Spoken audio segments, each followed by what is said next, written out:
దేశం యొక్క అస్తిత్వాన్ని కాపాడేందుకు, హిందువుల ఆచార సాంప్రదాయాలు, భక్తి స్ఫూర్తిని నిలబెట్టేందుకు కూటమి ప్రభుత్వం ఎనలేని కృషి చేస్తుంది. దక్షిణ భారతదేశంలో హిందువుల ఆరాధ్యుడిగా పేరొందినటువంటి అయ్యప్ప స్వామిని ప్రతి ఏటా లక్షలాది మంది భక్తులు మాల ధరించి 40 రోజుల పాటు కఠోర దీక్ష చేపట్టి శబరిమలకు వెళ్లి స్వామిని దర్శించుకుంటారు. ఈ క్రమంలో విమానయానం చేసే భక్తులు కొంత ఇబ్బందులు పడుతుండేవారు. ఇరుముడి విషయంలో పడుతున్నటువంటి ఇబ్బందులు civil aviation minister Rammohan Naidu గారి దృష్టికి తీసుకువెళ్లడంతో ఆయన మండల దీక్ష నుంచి అలాగే మకర దీక్ష వరకు వెళ్లేటటువంటి భక్తులకు ఎలాంటి సెక్యూరిటీ ఇబ్బందులు లేకుండా ప్రత్యేకమైనటువంటి వెసులుబాటు కల్పించారు. అందరికీ నమస్కారం.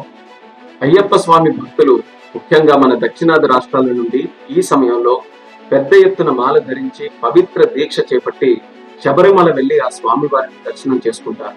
కిందటి సంవత్సరం కేంద్ర మంత్రిగా నేను బాధ్యతలు స్వీకరించిన తర్వాత విమానంలో ప్రయాణం చేసే అయ్యప్ప స్వామి భక్తుల సమస్యలు నా దృష్టికి వచ్చాయి.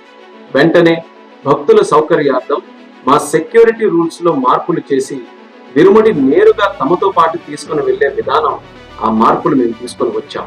ఈ సంవత్సరం కూడా అదే విధంగా అయ్యప్ప స్వామి భక్తులు ప్రయాణం చేసేటప్పుడు వాళ్ళ తాలూకా విరుముడి నేరుగా వాళ్ళతో పాటే ఫ్లైట్ లో తీసుకుని వెళ్లేటటువంటి సౌకర్యం మేము కల్పిస్తున్నాం. ఇది తక్షణం ఈ రోజు నుండి జనవరి 20 తేదీ వరకు అమల్లో ఉంది. అంటే మండలం నుంచి మకర విలక్కు కాలం వరకు కూడా ఈ సౌకర్యం అయ్యప్ప స్వామి భక్తుల్ని దృష్టిలో పెట్టుకొని కల్పించడం జరుగుతుంది. ఈ కూటమి ప్రభుత్వం దేశ ఆచార సాంప్రదాయాలకు, భక్తుల మనోభావాలకు అత్యంత ప్రాధాన్యతనిస్తుంది. అందుకే ఎవరికి ఇబ్బంది కలగకుండా ఉండాలనే ఆలోచనతో భద్రతా నియమాలు పాటిస్తూ మా మినిస్ట్రీ ఆఫ్ సివిల్ ఏవియేషన్ ద్వారా ఈ నిర్ణయం మేము తీసుకున్నాం.